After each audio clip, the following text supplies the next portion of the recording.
Hey y'all, I ain't gonna be long. But I think about a year or two ago, I made a post or I made a video and I asked the ladies, would you rather, it was actually 50-50, the results, but I asked, would y'all rather be at home or would you rather be working? And 50% said they want to work, 50% said they want to stay at home. And everyone has their seasons. Everyone has their seasons in life where, you have to work or you need to work or something happens to your spouse or whoever and you may have to go back to work for a season. Um, but if you had a choice, that was my question, like which one would you rather do? And especially when you have children. Um, that was one of the main reasons I couldn't wait to retire because of that. But the reason I'm asking too is a lot of women I'm seeing who say they want to work and all this are just tired. Like they're always exhausted, always trying to get off, take vacation. But I'm like, you don't really see that with men. Like they work, not saying that's good, but they just work. You know, I think they're definitely built differently than we are. Our mind's constantly going. You already think about what you're going to cook for dinner and it's breakfast, right? They're not really thinking about that. So I think mentally there's a lot more going on than just the physical. Also, I think about when I did retire, or I was about to retire, I was transitioning, and my husband said, "Man, babe, you look so much better, or you look happier being home." And I thought about it. I'm like, but I am. And even now, people are like, man, they don't even ask me if I'm enjoying not working or being retired. They already know. They're like, man, you make retirement look good. Because I really am enjoying myself. Like, I've been waiting years for this to do what I'm doing now, help my husband out with the business. I'm more the behind the scenes. I don't need to be out front. Here with the children, homeschooling, or if I things going on in the family, I can hop on the road and drive up north 4 or 5 hours, stay and come back later that day, go back you know what I'm saying? I'm able to do that. I have the flexibility because I'm not worried about going to work or asking the boss, hey, can I have off because this came up? And a lot of us knows how that feels asking the boss, hey, this is going on in my family, I need to go home. And people not believing you because other people lie and use it as an excuse to get off, but you really need to go. Or you see the disdain on their face when you ask them, they're like, she's gone again. Or, I always hated that. I always hated it because you don't know what people are going through. And everyone's not out here lying. So I just hated that part of working. Just asking for time off. It's like, and I'm actually busting my behind at work. You know, yeah, you busting your behind, and then they're not even appreciating what you're bringing. So, but yeah, and I was telling me and my friend was talking about it, and I've said it before. I've always thought that I was not a morning person, but that's not the truth. I was exhausted. Okay, I was working every day, more than 12 hours a day. At a point, I was a single mother, doing everything myself and working, still cooking, still cleaning, still making sure they's doing homework, dropping them off, picking them up, still doing whatever. Like it was a lot. And I was like, God, how was I doing it? Obviously, I know why. It was Him, the strength in the Lord. But the fact that I was doing it, and now I'm like, how was I doing all of that for that long? And it is really because of God pushing me through all of that. And then having a willingness to want to. It was no excuse that I'm working that I couldn't keep the house clean or I couldn't have healthy food on the table. None of our children are overweight. We have five. None of them are overweight. Thank God, no major health issues. The only thing I can think of they have is eczema, right? Three of them have it.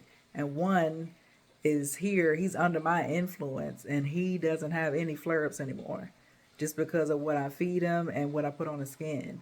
So again, all those things that we have influence over, but it's harder when you're not around. So I do thank God for the time spent, but I'm thankful for this time of rest.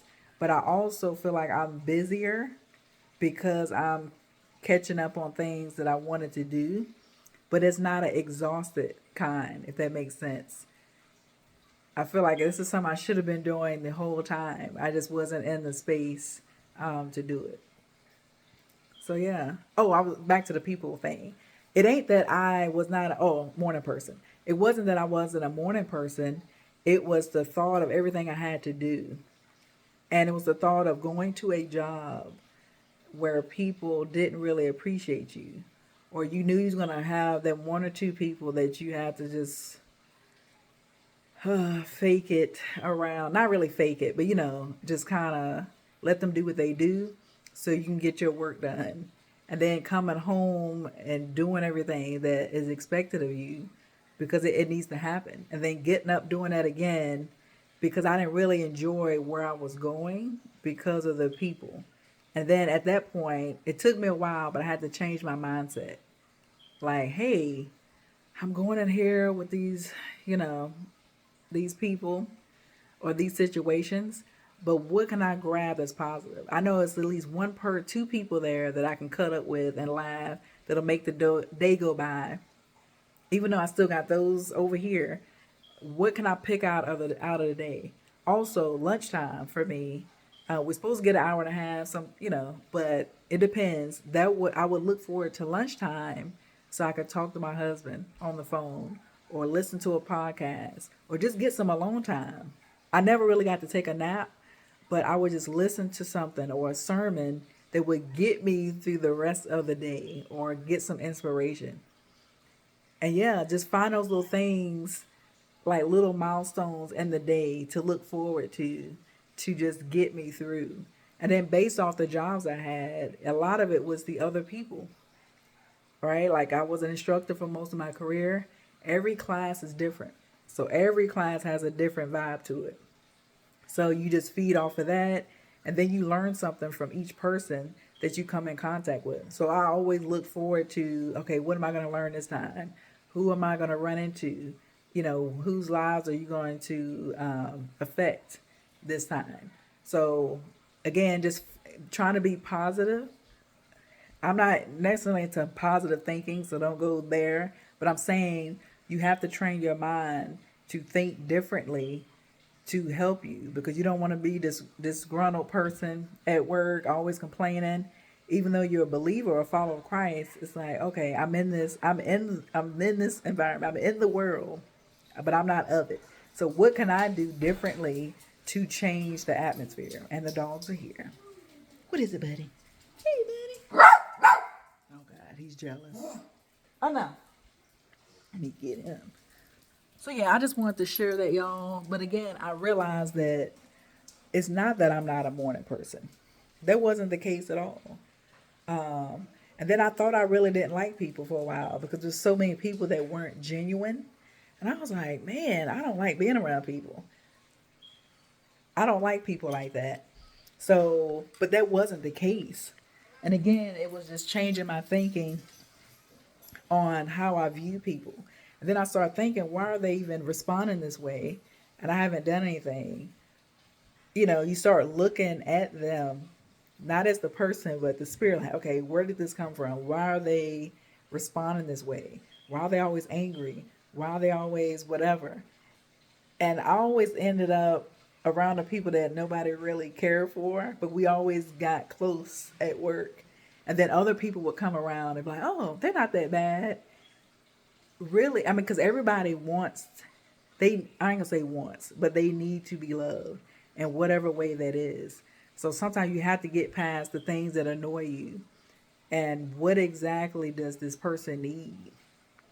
And that's what it's about.